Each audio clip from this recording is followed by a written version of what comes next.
what a pleasure seeing so many friends. When I see Suchorita, I am reminded of another person, Kiran Bedi, who was in traffic police. So she hauled up the Prime Minister's vehicle. Then she was sent to Tihar jail. She turned it into a reformatory. Then she was sent as Lieutenant Governor. so you send her to Rajasthan, she will make the deserts bloom. Send her to Kolkata and she will do magic. So and I've been part of that journey, so I know that how dynamic. Now I knew the moment she informed me that she is now shifting to Kolkata, I knew that now Kolkata is going to be a different place altogether. you know and I'm really so delighted to be part of this. And because that UNICEF, that fellowships that you are talking about, Sucharita, come to think of it, two of the fellows that whom we had selected, you know Rakesh Goswami is now professor and regional director at the northern regional campus of IIMC, and Tabina has just been appointed adjunct professor at the Hardev Joshi National University of Journalism. Now, I mean, this is the kind of level at which we, the kind of people whom we selected. So, what a pleasure. And of course, Snehasis, who has been my colleague at DD News, and my former colleague Mrinal. So happy to see so many friends. This evening, as you rightly point out, on a weekend working day at 7 p.m. This shows only their commitment. And this is perhaps the most conducive time to launch this course. The recent Indian nomination to the Oscar is a documentary on the newspaper run from the Bundelkhand region, which is which straddles across Madhya Pradesh and Uttar Pradesh. There you have Khabar Lehriya, run by women, and that has been nominated to the Oscars this year. So it shows the importance of development communication today, as never before. Well, Snehasis knows that in this country we have put all the onus of development reporting only on Doordarshan, or the public broadcaster, so to say. And except for a handful of newspapers, who were actually like the Hindu, for example, or to some extent the Indian Express, or Telegraph, or some papers, mostly English and some Hindi. Development journalism is increasingly, we find it getting very reduced space in media. The courses have also, there is one course in Jamia. We had got the approval for one course when we had turned it, and we had got the letter of intent to make it deemed to be university. Mrinal was part of that exercise. But unfortunately, I hope now it takes off. We had taken even approval from the UGC for 4 courses, including one in public health communication, because IMC was the first institution when I was there to introduce public health communication, that's evidence-based reporting that you are doing, in collaboration with Oxford University and others.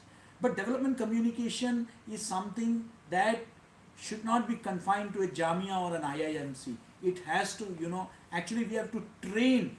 For me, I do not know the details of the course that you have drafted. I'm sure with people like USP and Snehasis and Mrinal there, I'm sure you would have come with a very good model, and it would unravel itself in the coming days. But I would be happy that if this course is not confined just to students, but also to practicing journalists at the grassroots, because they have not been, and that is why I wish to share with you here that at Makhanlal in our Riva campus, we, which is in the a little backward Bagelkhand region of the state, we have started a first of its kind rural journalism course from this academic session. I have introduced that course. Now this rural journalism, we have on the board people like Nilesh Mishra of Gaon Connection and all that. We have brought them together, and we have got the National Institute of Rural Development also. I see Akansha Shukla here, she's from there, she's also in our board of studies.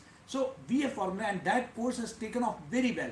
I mean, students have enrolled, and our whole idea is to create an army of rural communicators. That is the whole idea. Now, the whole idea is that who understand the villages, who understands the rural pockets, And when I talk about development journalism, it's not just rural areas, it's not just agriculture, it's not just your it's also about the cities, the suburbs. It's also about all the rehabilitation areas. The focus is on rehabilitation, the major projects, the displaced persons. I mean, you have so many issues which are related to development, issues arising out of development, major displacements taking place because of huge projects coming up. As we embark on a path of rapid industrialization, you have a lot of huge road networks coming in, a huge possession of airports coming in, and land being acquired in a big way. Now these are all issues which have to be dealt with. And then of course the basic issues, like you are referring to, Anganwadi workers, what's happening when it comes to primary health centers, PHCs, what is happening to basic education. Now the national education policies. So I believe that it is important that there's a whole new, thanks to the digital technology, the advent of digital technology, you have a whole new breed of young journalists who are out there with their mobile phones, with their smartphones, but they lack training. They have the instinct in them, the killer instinct in them, but what they lack is training. And this is where I think that the development journalism program, we should, as we did with the pulse polio program long back, we have to make it a very localized approach, wherein we bring in organizations, media organizations, we bring in the district administrations, we involve them, and we ensure that all of us come together to impart this training to the grassroots level journalist who is working there, who should be. And equally important, I must say, is that this is what we did with that public health communication course also. Take the editors on board. This is very important, because no amount of training that journalists at the grassroots level will work if the editor is not sensitized to this, if the editor is not brought on board. It's very important that we have to interact with them, we have to enter into a dialogue with them, wherein we invite the editors of the local editions, of the district level editions, and tell them that the importance of development communication, how they should make it part and parcel of their content. That's very important. And the third is that we create the independent, the digital media persons who have their own YouTubes, their blogs and all that. Let us encourage them that today they are just focusing on politics, they are just focusing on, let us try to divert their attention that yes, politics you have to do business stories for your two ends to meet, but this is also important. They have to be made stakeholders in this entire thing, because unless you do that, because today majority of the people, because we have survey after survey which suggests that a lot of majority of people now, even in the rural areas, a smartphone has become the symbol of the aspirational Indian.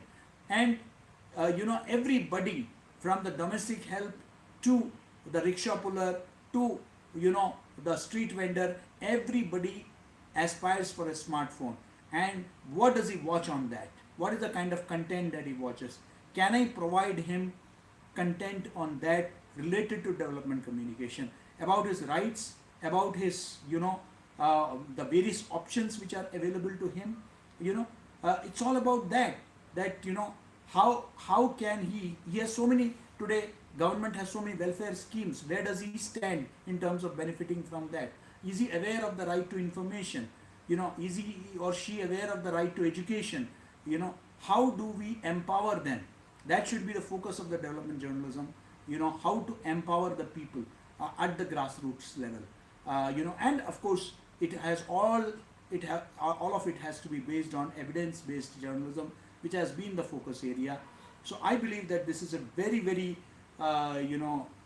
important initiative which UNICEF has taken up, because I've been closely working. Even once I landed in Madhya Pradesh, the first thing, among the first meetings was not with the political leaders, but I called up the UNICEF representative Anil Gulati is here. I called him up. I said, "You come over. Let's discuss." Today we are into partnership.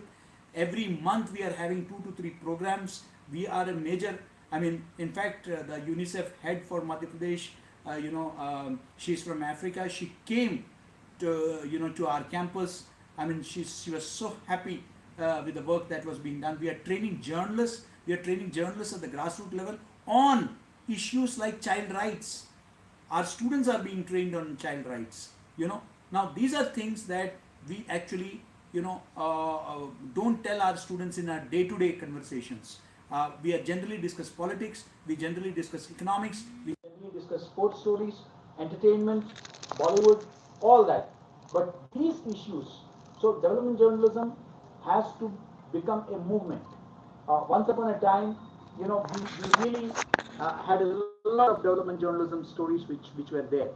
But today, what is happening is that it's become more of I would say that symbolic. It's more symbolic than substantive. That substance is missing. You have 1 or 2 units which will talk about it, but you don't have substantive, because the teachers are not trained. And I think that this is the right. USP has said, TOTs, training of the trainer, that's very important. And I do not know the entire framework or how you have structured it. I'm sure with all the eminent people out here, it must have been a great exercise and you would have come with a great one. But I can only assure you that India's biggest university in media is with you on this. Any kind of help in terms of faculty support, in terms of research support, we are there with you, in this, and we will be happy to take it forward even in Madhya Pradesh. I do not know how it works out, but yes, they say that niyat honi chahiye, the intent should be good. Our intent is good, our intent is there, we want to take it forward, and we will be happy to collaborate even in this, taking this project, because this is the need of the hour. Because what we see today particularly, and these are my last few thoughts because the time is limited. This is the inaugural program, I know, because the kind of revolution, technological revolution that we are seeing today, so much of emphasis is on technology. I keep saying it in every possible forum, that I sometimes feel that we are grooming technocrats and not journalists. The entire focus is so much on technology, not on content. And in the content, what is the content that we are talking about? We are talking about politics, we are talking about entertainment, we are talking about adventure, we are talking about travel, we are talking about food, we are talking about everything except development. And I think that is something that should not be missed out. That's too important to be missed out. And I'm happy that, as is always the case, has always been the case, UNICEF has taken this very important step. And once again, a big salute to you, Sucharita, for being the change maker, as always. And of course, the Press Club of Kolkata, with Snehasi as its dynamic leader, and somebody so committed to research like Dr. USP, who is now part of our university in so many capacities. So pleasure being here. Thank you, and wish you the very best for the success of this program. Thank you so much. Namaskar. Thank you so much, sir. I mean, as always, it's been so inspiring and so motivating. And